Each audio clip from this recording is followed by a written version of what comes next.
octubre, Departamento de Ancianos tiene la idea de que los 4 sábados hablemos acerca de la identidad de la iglesia, ya que el 22 de octubre del 1844 eh, fue el gran chasco donde comenzó a la iglesia de Dios a formarse. Entonces vamos a inclinar el rostro y vamos a orar. Oremos. Padre Santo, que moras en las alturas de los cielos, seguimos alabando, glorificando tu nombre. Agradecido estamos, Señor, por tu misericordia y tu gran amor. Te pedimos, Señor, que tú nos puedas dirigir, puedas preparar nuestros corazones y asimismo danos a entender cuál es el propósito que tú tienes con nosotros en este día. En el nombre de Jesús, amén. Le decía ahorita, hermanos, que el gran chasco, como se conoce, en el 1844, se da, y mayormente nuestra iglesia trata de enseñarlo a través de los clubes. En la línea de los clubes comienza desde que de que Jesús ascendió al cielo, el sermón de Pedro, y hay una etapa que llega hasta el 1844, que es donde termina la profecía de los 2300 días. A partir de ahí, entonces, surge lo que es el remanente, lo que es el pueblo de Dios, que es la iglesia adventista. Un 22 de octubre. ¿Cómo acontece esto? Vamos primero a tener que hablar de Guillermo Miller. Y dentro de esto es interesante, hermano, especialmente para los que no tienen tanto tiempo en la iglesia, de conocer acerca de los pioneros, que fueron las primeras personas que Dios utilizó para levantar su remanente en este mundo. Y hablar de Guillermo Miller, ¿qué podemos decir? En 3 minutos voy a ver cómo le doy una información que se pueda quedar con nosotros. Guillermo Miller era un soldado y en una oportunidad tiraron una granada cerca de él, que se entendían que él podía morir. Sin embargo, no murió. Dios estaba preservando la vida de él porque tenía un propósito. Luego de eso, él se retira a su casa y comienza a estudiar la Biblia. Y tenía una incertidumbre sobre la segunda venida de Cristo, al igual que cualquiera de nosotros. Sin embargo, se puso a estudiar, y en una oportunidad, él recibió un mensaje de Dios, o el Espíritu Santo le habló a él, o como dicen por ahí, la conciencia le habló, como usted lo quiera interpretar. Pero el caso que él tenía el sentimiento de que él tenía que hablar de la segunda venida de Cristo. Pero hizo como Gedeón, le dijo al Señor: si tú quieres que yo hable, que me vengan a buscar para yo predicar. Y como Dios tenía un propósito con él, dice la historia de él, que llegó un sobrino a buscarlo, que necesitaban a alguien que predicara. Dios respondió la oración. De ahí en adelante, Guillermo Miller se concentró en predicar acerca de la segunda venida de Cristo, de que Cristo viene pronto, de que está a la puerta. Pero dentro de esto se encontró en el libro de Daniel con las profecías de los 2300 días. Y haciendo los cálculos, entonces, él decía que Cristo iba a venir en el 1843. En un asunto de cálculo hubo un error de un año, porque el calendario que nosotros utilizamos no es el mismo que utilizan, que utilizaban o que utilizan los judíos. Así que él hace recálculo y afirma que el 22 de octubre del 1844 Cristo iba a venir a la tierra. ¿Por qué? Porque la profecía dice, y el santuario será purificado. Él interpretó que el santuario era la tierra, pero a lo que se refiere el libro de Daniel es al santuario celestial. Así que, hermano, Miller comenzó a predicar no solamente en su comunidad, sino que ya era internacional. Fue a otras comunidades, a otros países a predicar acerca de la segunda venida de Cristo. ¿Por qué se conoce el Gran Chasco? Porque precisamente todos los que escuchaban su tema de ese tiempo creían en lo que él decía. Y para nosotros es importante entonces creer en la segunda venida de Cristo. ¿Qué pasa? La misma palabra de Dios dice que no hay una hora ni un día fijo. Dice que nadie lo sabe, solo mi Padre que está en el cielo. Lamentamos el caso, hermano. Los errores se cometen porque deben de haber errores. Ahora, el Gran Chasco se conoce porque todos estaban esperando a Jesús ese día. Muchos vendieron sus propiedades, otros se retiraron a un lugar a recibir a Jesús. Chasco porque no vino. Según la profecía, Cristo pasaba del lugar santo al lugar santísimo. ¿Por qué comenzamos aquí con un chasco, algo amargo, como dice acerca del libro? Amargo comenzó, pero Dios tenía su propósito. De Guillermo Miller podemos decir que predicó y estaba seguro de que Cristo venía. Ahora, ¿qué sucede después del chasco? Entonces, hermanos, comienza el desánimo, comienza la burla. Y para nosotros no debe de ser un secreto que se han levantado movimientos, incluso aquí en la República Dominicana, que han afirmado que Cristo viene y se van a una montaña. Conociendo ya lo que pasó con Guillermo Miller, hay movimientos que han hecho esto. Sin embargo, el propósito de Dios viene detrás de. Después de la densa oscuridad, después de la tormenta, viene la paz. Dicen los historiadores que se reunieron unos cuantos a orar y a pedir explicación de esto. Y dice que en un maizal, uno de los que estaba ahí vio que Cristo pasaba del lugar santo al lugar santísimo.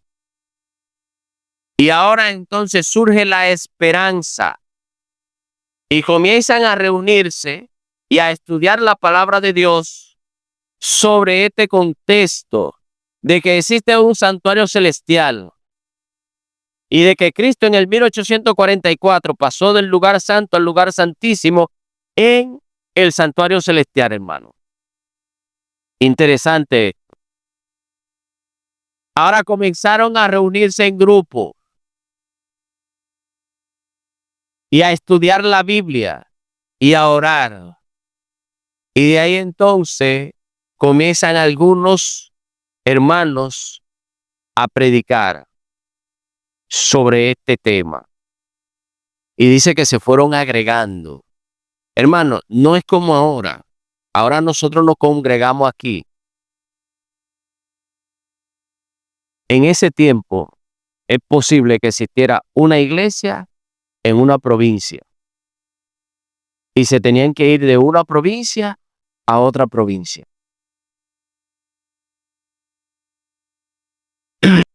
Nosotros cuando nos bautizamos, no hacen una pregunta en el voto. Si nosotros creemos en el espíritu profecía. Y ahí entonces comienza una joven que recibió una pedrada aquí, tuvo que salir de la escuela, en la nariz, perdón, sí, en la nariz. Tuvo que salir de la escuela, no pudo llegar quizá a terminar la primaria. Estamos hablando de la señora Elena White. En ese tiempo era una joven y de ella se dice y se cree que ella fue inspirada por Dios, que recibió visiones de Dios y ella escribió libros. Y a estos libros es lo que nosotros los adventistas conocemos como el espíritu de profecía. ¿Qué podemos decir de Elena? Número uno, anterior a ella había un hombre que había recibido visión de Dios para que hablara. Y este hombre quedó callado. Dios entonces le hizo el llamado a ella. Y ella habló lo que Dios dijo. Incluso dentro de los que se congregaban junto con ella, dudaban de que Dios le había hablado a ella. Yo pregunto, hermano, ¿conocemos nosotros el 10%, el 15%, el 30%, el 50% de los libros que ella escribió? Miren, los libros que son base y fundamento para nuestra creencia está el deseado de toda la gente. Porque este libro es una explicación de los evangelios. Nunca se sale del contexto bíblico.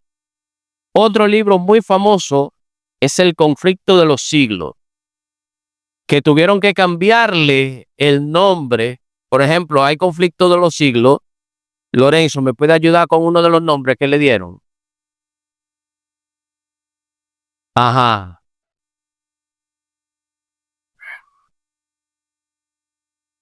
Sí.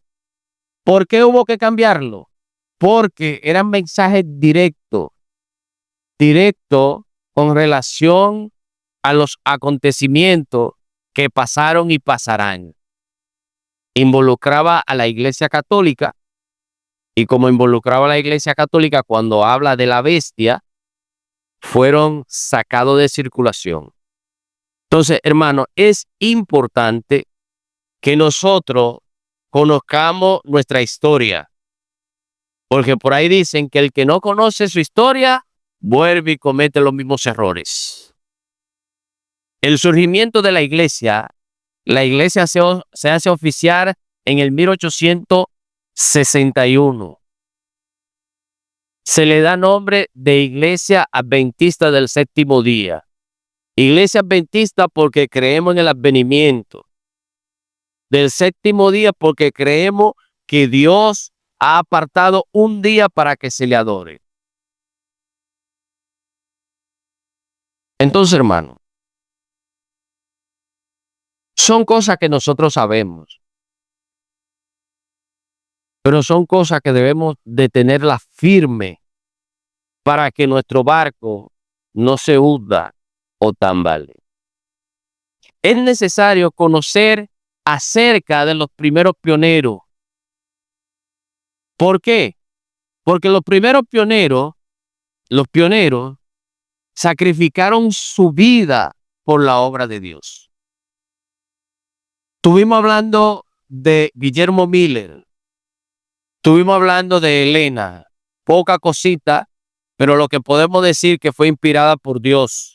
Según la historia denominacional que se le da en la clase de amigo y compañero, nosotros podemos entender que incluso a ella se le hizo una prueba con una Biblia que pesaba 12 libras.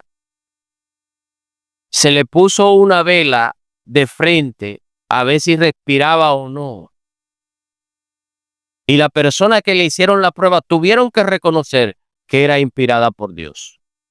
Hay un libro muy importante y como su nombre lo dice, primeros escritos. Aquí nosotros vamos a poder leer lo que son las primeras visiones que ella recibió. ¿Por qué las recibió?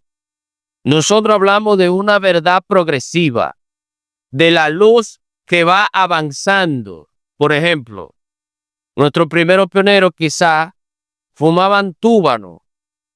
Ya después que ella escribe sobre el régimen pro salud, pues se fueron eliminando esa costumbre que eran dañinas. Por eso la luz es como progresiva, hermano. Y debemos de saberlo. Por ejemplo, hay médicos que ya tienen un buen tiempo en la profesión que reconocen a los adventistas como personas de buena salud. Y no es mentira. Y yo tuve un compañero que era pastor de la iglesia bautista y me decía, ustedes los adventistas no comen carne.